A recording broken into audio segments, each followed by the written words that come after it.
Now I'm going to be introducing Congresswoman Miller-Meeks. She is a Republican representative from Iowa and also a member of the Rare Disease Caucus. Please welcome the Congresswoman. Thank you. Thank you so much.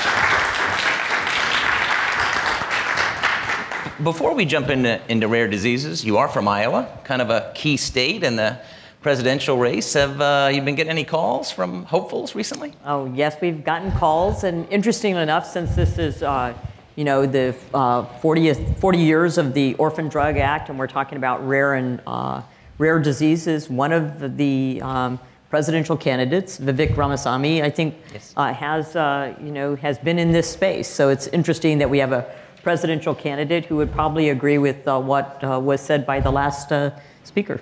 Do you think, just as a quick follow-up on that, do you think the Democrats, as you know, have changed their process, or in the midst of changing do you think that will hurt Democrats in Iowa because it's no longer going to be first according to Joe Biden? I would say it hurts the nation. And one of the things that happens with the caucuses in Iowa, for those that have never been part of this process, is that you know, you can be of any stature. So lesser known candidates have an opportunity to go out through shoe leather, hard work, knocking on doors, holding events. They have an opportunity to get known. Whereas the process through a primary in a larger state, you know, the known candidates have, have an advantage. If you have a lot of money and you've got a big campaign account, you have a lot of money, and you also don't vet people the same. You don't get the same idea of a person from a 30 or 60-second TV ad as you do from talking with them at the state fair, or at an event in a town, or at a college, or just talking with individuals. So I have seen lesser-known candidates really excel and increase their knowledge and increase their support and be able to make a really substantial run at the presidency coming through the Iowa caucuses. So I think we all are hurt by the fact that they're moving them away from Iowa and a caucus state. You've had a long career in healthcare. Can you tell us a little bit about what the Rare Disease Caucus does and how you got interested in the issue? I got interested in the issue. Part of that was because of the concerns we have about prescription drug prices, and then looking at whatever policies there are that will affect prescription drug prices also affect this space. So in ophthalmology, we do have some rare diseases, not as common as you do in other places, but then also as Director of Public Health, the congenital and hereditary diseases and screening for congenital and hereditary diseases goes through the public health department, or at least in Iowa through the public health department. So when we're looking at muscular dystrophies or lysosomal storage disease or these rare diseases, that there aren't a lot of people.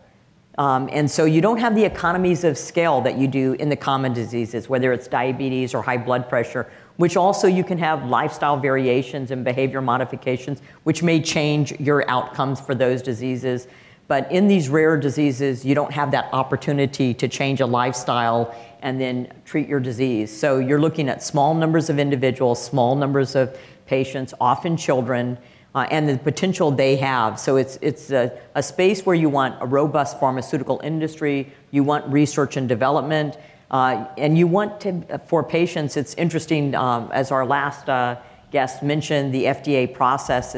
And sometimes we look at the FDA process and they look at, well, the potential for this drug, what's its safety, what's its efficacy, and it may be fatal, but if you've got a fatal disease and this is your only hope, then the thinking of the FDA has to change along with what's being treated.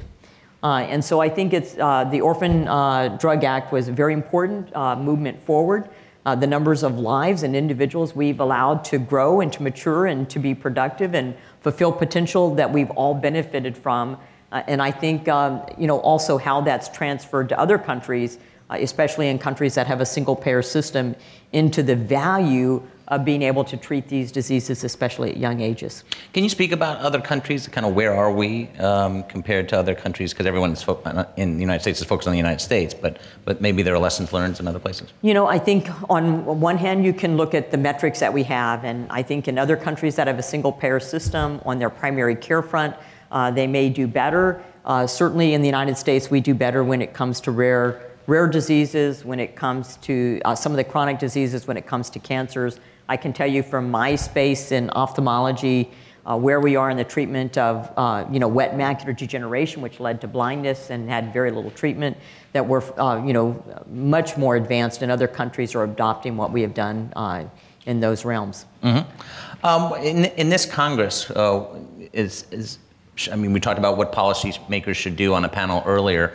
What do you think Congress should do and the administration to do to highlight and basically create a better quality of life for people with rare diseases? Yeah, I think, like your last guest said, I was very concerned about the provisions within the Inflation Reduction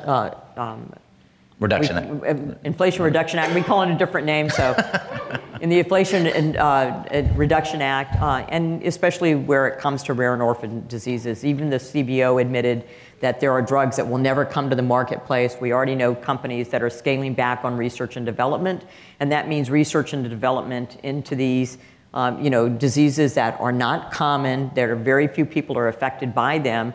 And the amount of revenue it takes to bring the drug to the marketplace and then be able to have individuals be able to purchase that, or families be able to purchase that, because the cost is so high. Again, you don't have these economies of scale when something affects 1 million people and you disperse that cost among them. We also know that the newer drugs, so the newer drugs that are coming up, gene therapy drugs, whether they be for cancer or other chronic diseases, the biologics, all of those are extremely expensive.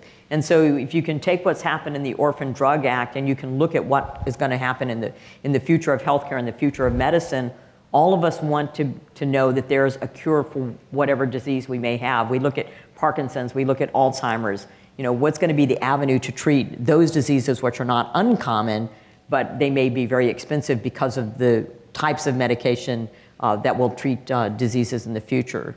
So I think we have a lot of concern that in trying to lower cost on one end, that we're making increased cost or non-availability on the other hand. And so it's very important that we can balance those things. And I do think there are policies looking at PBMs, or pharmacy benefit managers, looking at pharmaceutical companies, and then also what we can do with technology. So I'm part of the modernization task force, chair of modernization, and what we can do with wearable devices, technology, behavior modification, behavior changes, lifestyle changes that will actually prevent common diseases may help to bring down cost as well. Mm-hmm.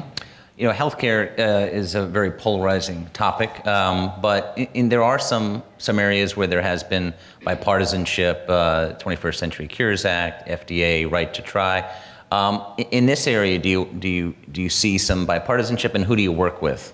I do see some bipartisanship when it comes to looking at the PBMs, which has a very opaque structure, where the revenue is going to, where it comes from, that the PBMs controlling 70% of the marketplace. Now we're talking about common medications, common drugs. We're not talking about rare diseases or orphan drugs.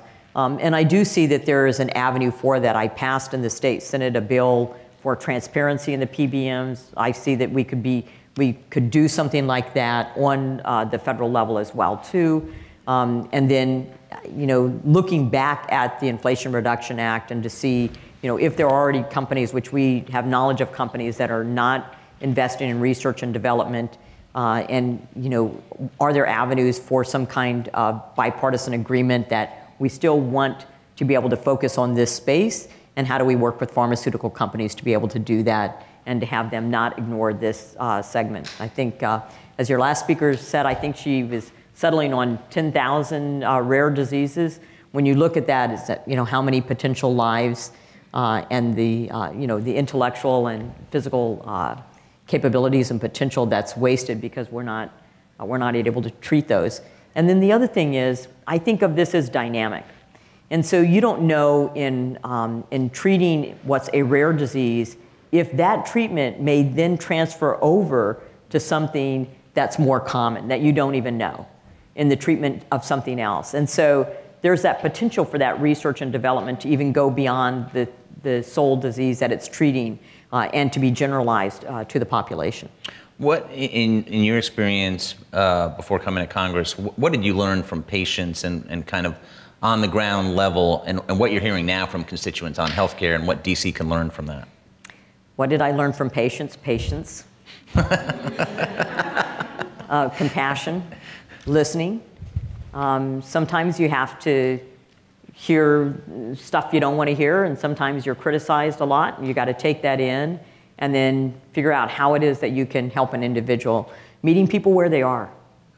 They may not always be at the same place where you are, but meeting people where they are. And I think those are lessons: listening, compassion, sometimes being criticized and be able to take that and use it in a constructive fashion, and then working together for a common goal. I think those translate very well to Congress.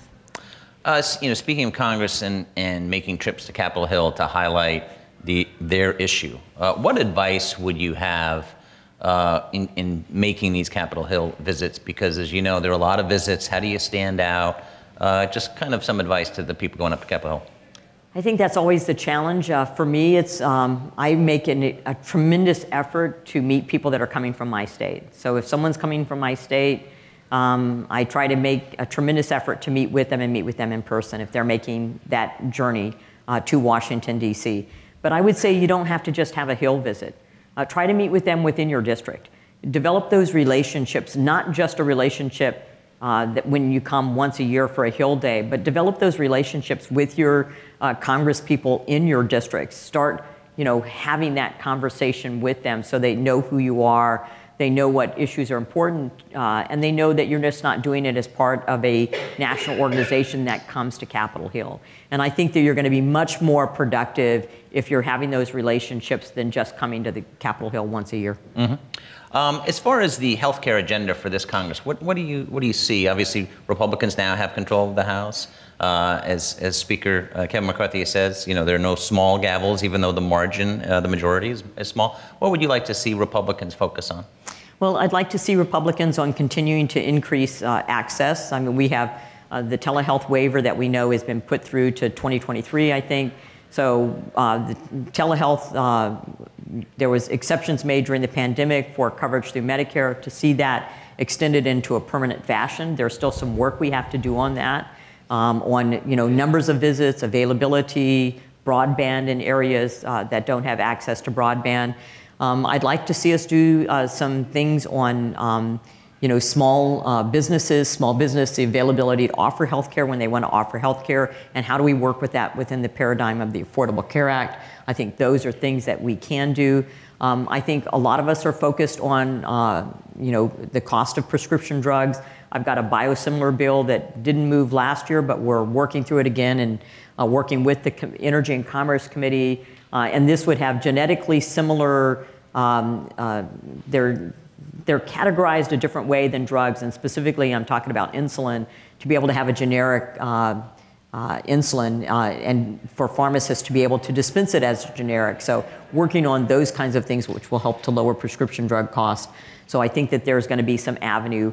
I think, big spending programs, I do not think the majority in the House is going to want to put forward big spending programs. So I think that sort of is not a pathway they're willing to go down, especially when you visit with the CBO and find out what the debt and the interest on the debt is and how much that's increasing our debt. So I would say I doubt that there's going to be big spending programs come through this majority-led Republican Congress. This new majority has said they want to go through regular order. Do you have an idea, will the Energy and Commerce Committee move your legislation? What are the keys to that? Is it getting co-sponsors and all that? Getting co-sponsors, talking with the committee, and given that lowering prescription drug prices is a priority, I feel very hopeful. And then if you get it through the committee, and then you got to get it through your subcommittee, then your committee, then you got to get it through the floor, and then it goes over to the Senate, and who knows what'll happen to it. But I remain hopeful. I know what'll happen to it. So I can tell you, my children think that I make lemonade out of lemons, so I'm an optimistic person, and so I'm going to be hopeful that it will pass. Big question on this Congress. Everyone's talking about is raising the debt ceiling. Are you confident that there will be some type of deal? Because obviously that could be catastrophic if it's not raised, but obviously Republicans want to get some deal making and have the president come to the table. Yeah, I think that it is not unusual for both parties to either vote against raising the debt ceiling. This has happened in both political parties, that they use it as a source of leverage for either spending increases or spending cuts, or increases or spending increases that are dramatic. And so I think the fact that we're having this conversation early, that we're doing it early, I think, yes, that the debt ceiling will ultimately be raised, but there will also be negotiations. Please thank the Congresswoman for joining us.